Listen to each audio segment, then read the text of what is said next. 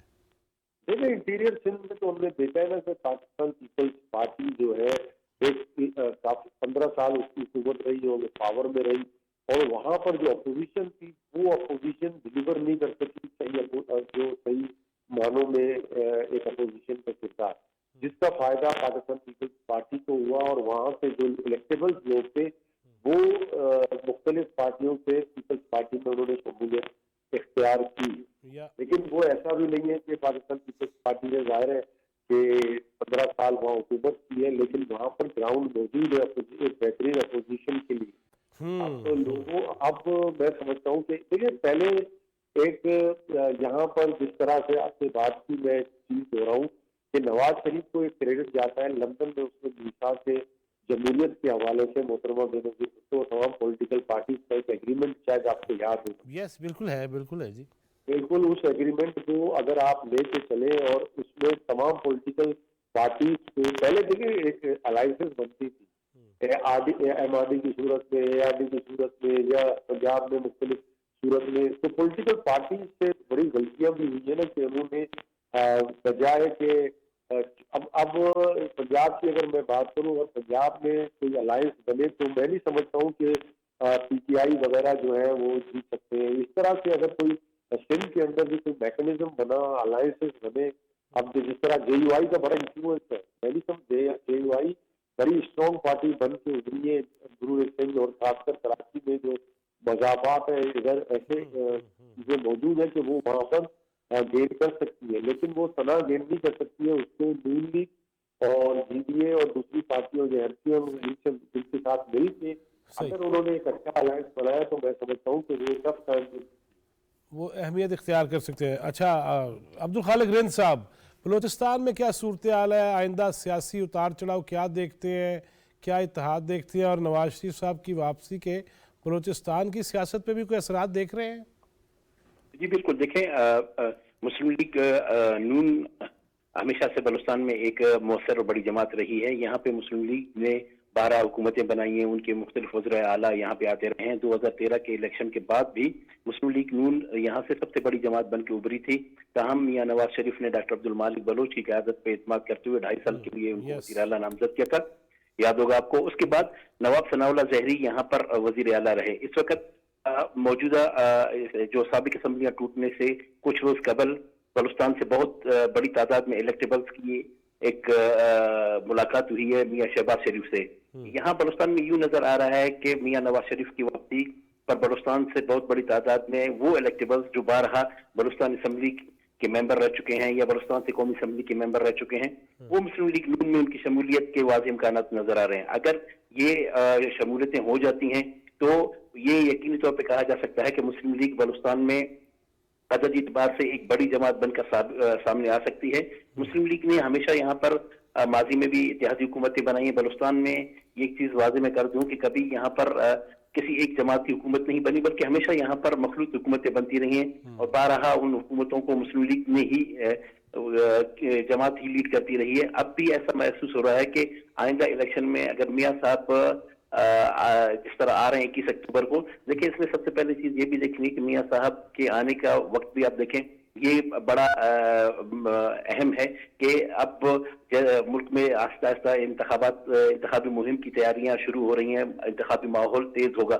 تو میاں صاحب کے آنے سے جہاں مسلم لیگ نون کو پنجاب میں یا وفاق میں ایک فائدہ پہنچے گا، یہ بالکل اس کا اثر یہاں بلوچستان میں بھی نظر آئے گا، اور بلوچستان میں مسلم لیگ نون کو میاں نواز شریف کی واپسی سے کافی تقویت ملے گی.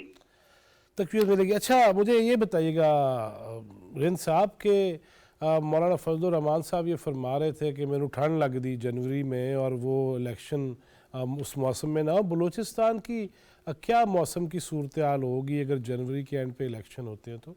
جی بالکل. دیکھیں بلوچستان کے نصف سے زائد اضلاع میں نومبر کے شروع سے موسم میں سرما کا آغاز ہو جاتا ہے، اور اکثر اوقات یہاں پہ درجہ حرارت نقطہ انجماد سے بھی نیچے گر جاتا ہے، مائنس میں ٹیمپریچر چلا جاتا ہے، بارشیں یہاں پہ ہوتی ہیں، برف باری کا بھی موسم ہوتا ہے.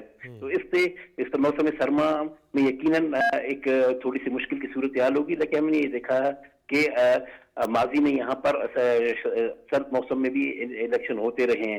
نصف بلوچستان میں یقیناً موسمی حالات اثر انداز ہوں گے، لیکن باقی آدھے بلوچستان میں ایسے حالات نہیں ہوں گے. تو یہ کہنا کہ پورے بلوچستان میں الیکشن ممکن نہیں ہے یا ان پہ موسم کے اثرات پڑیں گے، تو ایسا نہیں ہے. لیکن یہ ہے کہ جو سرد اضلاع ہیں وہاں پہ ضرور موسم سرما کا اثر ہوگا. اور پھر جیسے آپ جانتے ہیں کہ جمعیت علماء اسلام بلوچستان کی ایک بہت بڑی مؤثر ایک پارلیمانی جماعت ہے، جس کی بلوچستان اسمبلی میں ہمیشہ مؤثر ایک نمائندگی رہی ہے. گزشتہ اسمبلی جو توڑی گئی تھی اگست میں، اس میں بلوچستان اسمبلی میں دوسری تیسرے نمبر کی بڑی جماعت جمعیت علماء اسلام تھی، جس کی 11 MPs ایوان میں موجود تھے. بہت شکریہ آپ کا رند صاحب، بہت شکریہ سربازی صاحب، تھینک یو آصف رشید چوہے صاحب، حسن خان صاحب بہت مشکور و ممنون ہوں، احمد منصور صاحب آپ کی نوازش، آپ تشریف لائے. ابھی بات ہوئی نا کہ مخلوط حکومتیں بلوچستان میں بنتی رہی ہیں، لیکن اس سے پہلے یہ بات ہوئی کہ احساس محرومی ہے، جابز نہیں ہیں، بہت کمیاں ہیں. فیصلہ کیجئے، یقیناً آپ کا یہ حق ہے، آپ کا یہ فرض ہے، لیکن مسئلے حل ہونے چاہیے. ہم صرف اسلام آباد میں آنیاں جانیاں نہ دیکھتے رہ جائیں لوگوں کی، وہاں کے لوگوں کے مسئلے حل ہونے چاہیے، اور جو انہیں ووٹ دیں وہ ان سے سوال بھی کریں. اللہ کرے کہ پاکستان کی تمام تر سیاسی جماعتیں، مذہبی جماعتیں، جتنے طبقات فکر ہیں، ان کے اندر پاکستانیت سب سے پہلے ہو، پرائرٹی پہ ہو، معاشی معاملات بہتر ہوں، تبھی یہ ملک آگے بڑھے گا، اور انشاءاللہ بڑھے گا. اب ہر بندہ بہت سیاںا ہو گیا، اس پہ بہت ٹرینڈ چلتے ہیں. حقائق پہ نظر رکھیے، اچھی باتوں کو آگے پھیلائیے، اور فیک نیوز سے بچنے کی کوشش کیجیے. اللہ ہمیں پاکستان کی خدمت کی توفیق دے اور آسانیاں تقسیم کرنے والا بنائے. جواد فیضی، چوتھا ستون ٹیم کو اجازت دیجیے. اللہ نگہبان.